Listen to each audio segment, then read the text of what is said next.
எகோஸ் நேயர்கள் அனைவருக்கும் வணக்கம். தமிழ் எகோஸ் இது 8 திக்கும் ஒழிக்கும் தமிழ் குரல். நான் உங்கள் அஜய் சூர்யா. இன்னைக்கு நம்ம வந்திருக்கிற இடம் எங்க அப்படின்னு பாத்தீங்கன்னா திருநெல்வேலி பாளையங்கோட்டை வஉசி மைதானம் பக்கத்துல இருக்கிற ராமர் கோவில் வளாகத்துக்கு தாங்க. இந்த இடம் பார்க்கவே ஒரு திருவிழா குளமா காட்சியளிக்குதுல. ஆமாங்க, பொதுவா இப்ப நம்ம மொபைல் போன்ல எத்தனை கேம் வந்தாலும் ஆன்லைன்ல எத்தனை கேம் விளையாண்டாலும் இந்த பாரம்பரியமான விளையாட்டுகள் அப்படிங்கிறதுக்கு ஒரு தனி சிறப்பு இருக்கதானே செய்யுது. நிறைய இடங்கள்ல அது கிராமமா இருந்தாலும் சரி நகரமா இருந்தாலும் சரி ஏதாவது விளையாட்டு போட்டிகள் வச்சாங்க அப்படின்னா கண்டிப்பா இந்த 2 விளையாட்டுகள் இல்லாம இருக்கவே இருக்காது. என்ன அப்படின்னு கேக்குறீங்களா? உரி அடித்தல் மற்றும் பானை உடைத்தல். அப்படிப்பட்ட 2 விளையாட்டுகள் தான் இப்ப நடக்க போகுது. நிறைய பேர் ரொம்ப ஆர்வமா கலந்துகிட்டு அதுல வெற்றியும் பெற்றிருக்காங்க. எப்படி விளையாண்டுருக்காங்க அப்படின்னு பாக்கலாமா?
SRC Reals, SR Finance, தாசில்தார் Thiru Narayanan, BA Thiru Gopi, Jayakumar Reals, Madhuram hotel, Pandurangan Thiru Azhagumudi, Ganesh store மற்றும் Om TV Manikumar cables, mass catering, Sabari impact Thiru Balaji, Thiru Muthukumar Shanthi.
சுத்துகள்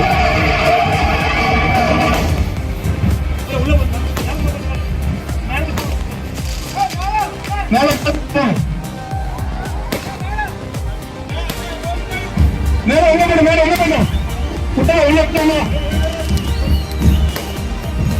பரிசை பார்க்க போறாங்க பல பேட்டை இருக்கு பதிவு யாரோ பரிசு வேணும் அவ்வளோ சூப்பர் சூப்பர் நான் தம்பி பேரு நம்பியாண்டா அனைவருக்கும் கண்ணபுராயர் பிரசாதம் வழங்கப்படும் 10 கோடிகள் யாரும் கலந்து செல்ல வேண்டாம் அனைவருக்கும் பிரசாதம் வழங்கப்படும் பக்தர்கள் அனைவருக்கும் இயக்குனர் சார்பாக பிரசாதம் வழங்கப்படும் யாரும் கலந்து செல்ல வேண்டாம்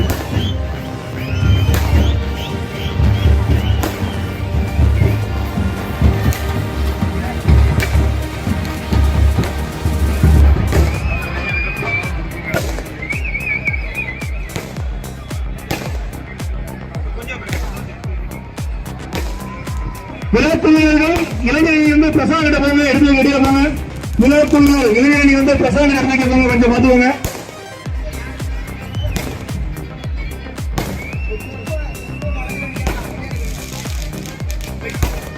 இந்த மாதிரி உங்க ஊர்லயும் ஏதாவது விளையாட்டுகள் நடந்தது அப்படின்னா கமெண்ட்ஸ்ல சொல்லுங்க. நீங்க கலந்துகிட்டா உங்களோட அனுபவத்தையும் கமெண்ட்ஸ்ல பதிவு பண்ணுங்க. உங்களுக்கு இந்த வீடியோ பிடிச்சிருந்தது அப்படின்னா லைக் பண்ணுங்க, ஷேர் பண்ணுங்க. இன்னும் நீங்க தமிழ் கோஸ் சேனலை சப்ஸ்கிரைப் பண்ணலையா? மறக்காம சப்ஸ்கிரைப் பண்ணுங்க. மறக்காம அந்த பெல் பட்டனையும் பிரஸ் பண்ணுங்க. நன்றி.